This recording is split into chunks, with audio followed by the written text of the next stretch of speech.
Prezados irmãos, um ótimo dia para vocês, a paz do Senhor Jesus Cristo.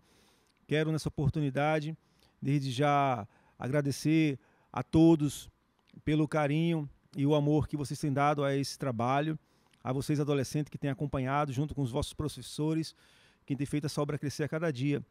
E também externar ao nosso pastor presidente, pastor Roberto, a nossa gratidão, junto também da superintendência, que tem nos apoiado e confiado esse trabalho. Louvado seja o nome do Senhor Jesus Cristo por todas as coisas que tem nos feito. Vamos, nesse momento, vou te chamar para orar junto comigo. Senhor Jesus, muito obrigado por tua obra, por nos confiar, Senhor, momentos tão preciosos. A tua palavra, Senhor, verdadeira, que não muda, tem transformado vidas, Senhor. E que assim continue através desse veículo a propagar com autoridade o teu evangelho, para que corações venham se converter, Senhor, e vida seja transformada para a glória do teu santo nome, Jesus. Amém. Amados irmãos, temos em mão a nossa lição de adolescentes, preciosíssima, muito rara. Vocês, professores, certamente vão, além de guardar em vossas estantes, vão guardar em seus corações um material tão extraordinário que tem como tema do trimestre a história da igreja para os adolescentes. Em particular, nós temos hoje a nossa lição que ela vai falar sobre os pré-reformadores. O nosso texto bíblico encontra-se em Apocalipse, capítulo 13, os versos do 1 ao 6. Os objetivos são três. O primeiro, fixar a importância de ser uma reserva moral e espiritual em meio à corrupção deste mundo, que tenta minar as igrejas. O segundo, destacar o exemplo de que o servo de Deus do passado, que cumprem fielmente as suas vocações, apesar de todas as pressões que se opõem ao contrário. Terceiro, estimular seus alunos a lerem sobre a vida de grande servo de Deus desde o período difícil da história da igreja. A nossa lição de hoje ela vai se dividir em dois momentos. O primeiro momento tem 3 subtópicos. São eles: os albigenses e cátaros, os valdenses, John Cliff. E o segundo momento será dividido em 2 tópicos: os lollardos e John Hus, e o último, Jerônimo de Savonarola. Amados irmãos, antes de fazermos a nossa leitura do texto bíblico, eu queria fazer uma lembrança de 2 momentos que tivemos recentemente. Um primeiro momento lamentável em nossos dias, já cumprimento das Escrituras Sagradas, em que um pseudo-pastor, um falso pastor, se pronunciou em todas as mídias sociais, dizendo que a palavra do Senhor, a imutável palavra do Senhor, ela precisaria ser atualizada. Romanos capítulo 1 e o verso 18 diz que a ira do Senhor virá sobre todos aqueles, virá dos céus sobre todos aqueles que tentam perverter a verdade de Deus em mentiras. E outro momento maravilhoso agora no final de outubro foi quando nós trazemos à nossa memória o marco que seria um momento especial da nossa história, da história da nossa igreja. A palavra de Deus nos acerta sobre essas verdades e quero convidar vocês para juntos fazermos a leitura do nosso texto que encontra-se em Apocalipse capítulo 3 e o verso do 1 ao 6.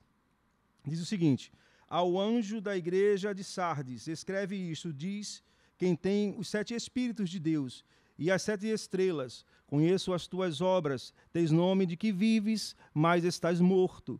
Ser vigilante e confirma o restante que estava para morrer, pois não tenho achado as tuas obras perfeitas diante do meu Deus. Lembra-te, pois, do que recebestes e ouvistes, obedeça-o e repreende-te, mas se não vigiares, virei sobre ti tal como ladrão, e não saberás a que hora sobre ti virei. No entanto, também tens em Sardes algumas pessoas que não contaminaram as suas vestes.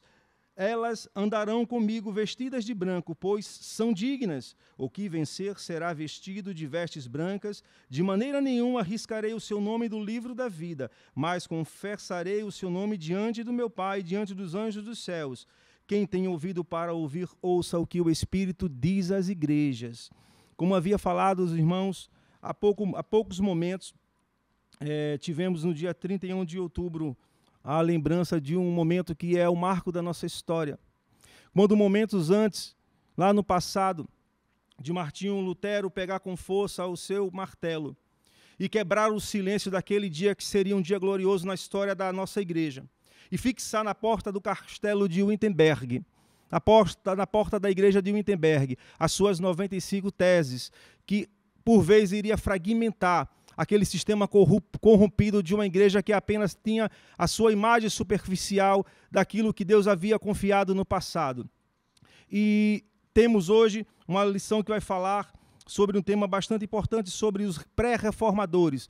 Os pré-reformadores são exatamente aqueles homens que no passado, bem antes de Lutero, cavaram a fundo para estabelecer fortes alicerces, para que um dia viesse se tornar a grande reforma que um dia Martinho Lutero teve a autoridade e a ousadia de pregar na porta do castelo de Wittenberg, nas portas da igreja de Wittenberg, aquilo que seria o marco da nossa história. O primeiro tema nós vamos falar, irmãos, sobre os albigenses, porque naquela época existia grupo de pessoas e pessoas que individualmente, ousados pelo poder de Deus, não se deteram diante da afronta de uma igreja tirana.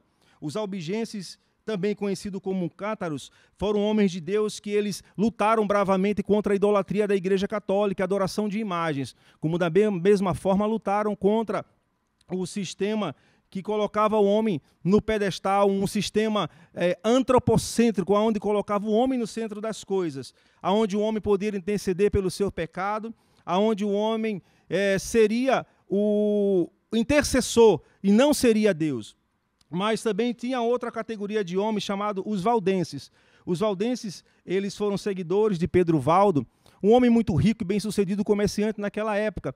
Assim que ele se converteu ao evangelho poderoso de Deus, a palavra diz aqui nos historiadores que ele doou todos os seus bens para os pobres e reuniu os fiéis para levantar sua bandeira contra a poderosa Igreja Católica, que era a detentora das Escrituras sagradas naquela época. Mais adiante ele vai dizer que esses homens, os valdenses, eram homens que tinham um anseio por um evangelismo puro, aonde a palavra de Deus assumia autoridade diante dos homens e não a autoridade papal.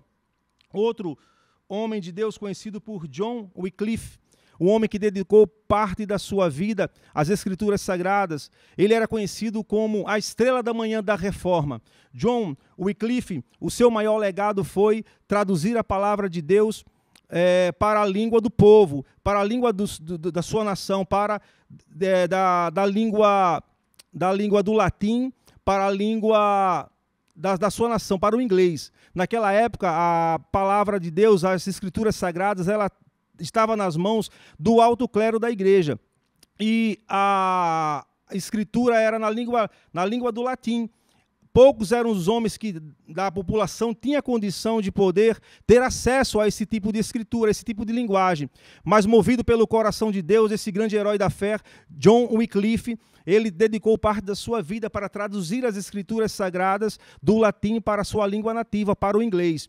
E não só fez isso, ele distribuiu a palavra de Deus com ousadia para todas as pessoas, tirando da forte mão de uma igreja tirana para o povo, para que a palavra de Deus realmente pudesse encontrar guarida e transformação na mão dos homens, não na mão de uma igreja tirana que por vezes tentava deter a força da palavra de Deus. Mas a palavra aqui nas Escrituras diz o seguinte, que John Wycliffe, ele, mesmo sendo tão duramente perseguido por aquela Inquisição, por aquela igreja terrível, ele não morreu pelo poder da Inquisição, mas ele morreu apenas de morte natural. Mesmo assim, depois de um certo tempo, Martinho V, que era o Papa naquela gestão, ele cometeu um grande sacrilégio, mandou desenterrar os restos mortais de John Wycliffe, fazendo com que seus ossos, restos mortais, fossem queimados e sacudidos no rio. Mas a sua obra não parou diante de sua morte. Os seus seguidores, aí vamos entrar, irmãos, no próximo tópico. Os Lollardos, que eram os seguidores de John Wycliffe, eles levaram adiante aquilo que esse grande herói da fé, a estrela da manhã da Reforma, havia iniciado. E entre eles, um ilustre nome chamado John Hus. John Hus, ele foi também um corajoso homem de Deus, que dedicou a sua vida e o sacrifício da sua vida para poder propagar a palavra de Deus. Ele lutou contra a tirania da Igreja Católica, que explorava o povo mediante as circunstâncias das indulgências. As indulgências que nada mais era do que cobrar pelos serviços aquilo que a graça já tinha nos dado a todos os homens. Ele cobrava o direito a entrar no céu, eles cobravam direito para sair do purgatório, eles cobravam direito para poder ter a salvação, eles cobravam pelos milagres.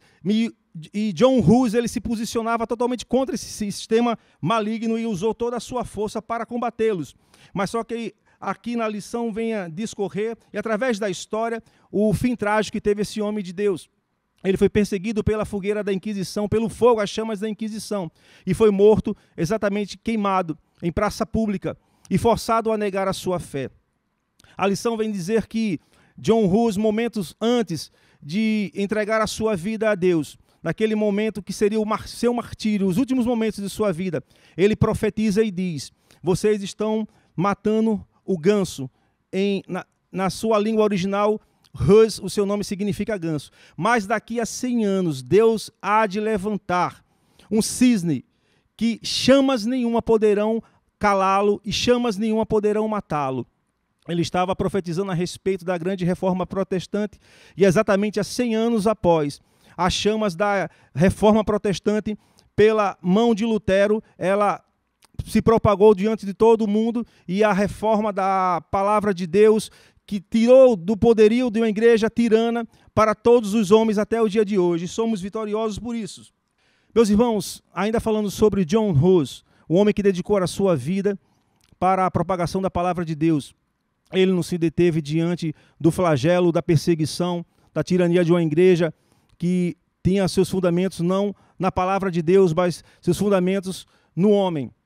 E ele dedicou a sua vida até os últimos momentos, até que no momento mais alto do seu legado, da sua obra, ele profetizou e ele disse que daqui a 100 anos se levantaria que as chamas do ódio da Inquisição não conseguiria matá-lo. Esse homem foi Martinho Lutero. O próximo personagem que nós vamos falar é Jerônimo de Savonarola. Esse homem, na realidade, irmãos, ele causou um grande impacto na sociedade em que ele viveu. Ele não propôs uma reforma de fora para dentro, mas de dentro para fora.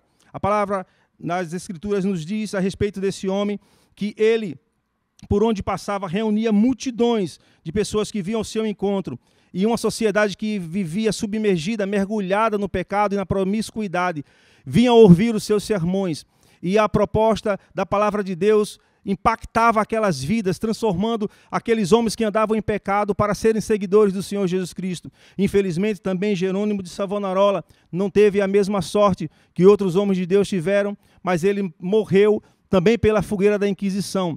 Mas felizmente morreu para dedicar a sua vida e sacrifício à palavra de Deus.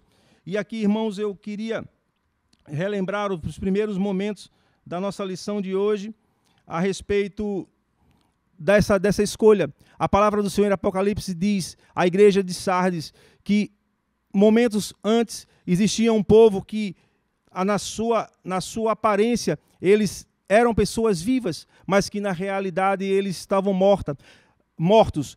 Era uma igreja que aparentemente era uma igreja viva, mas que na realidade era uma igreja morta. Mas do outro lado existia uma igreja que, pelos seus méritos, por negar o pecado, por negar a este mundo, por dar sua vida em flagelo à palavra de Deus, eles iriam andar com Jesus Cristo lado a lado e seu nome seria professado diante do Deus Altíssimo e diante dos anjos. Nós temos hoje essa escolha de seguir um caminho aonde a palavra de Deus ela seja o centro de todas as coisas, aonde a palavra de Deus seja o nosso leste, aonde a palavra do Senhor ela seja o nosso norte, aonde a palavra do Senhor ela seja a nossa direção, aonde a palavra do Senhor seja o nosso rumo, para que nós não possamos nos chocar diante do rochedo desse mundo que vem tentar, vez por vez, nos destruir, mas que nós possamos continuar assim firmes na rocha que é Jesus Cristo e confiando que um dia nós teremos vitória mesmo que os nossos corpos sejam queimados e a nossa vida seja esfacelada diante desse mundo por amor a esse evangelho que não muda, a esse evangelho que é verdadeiro.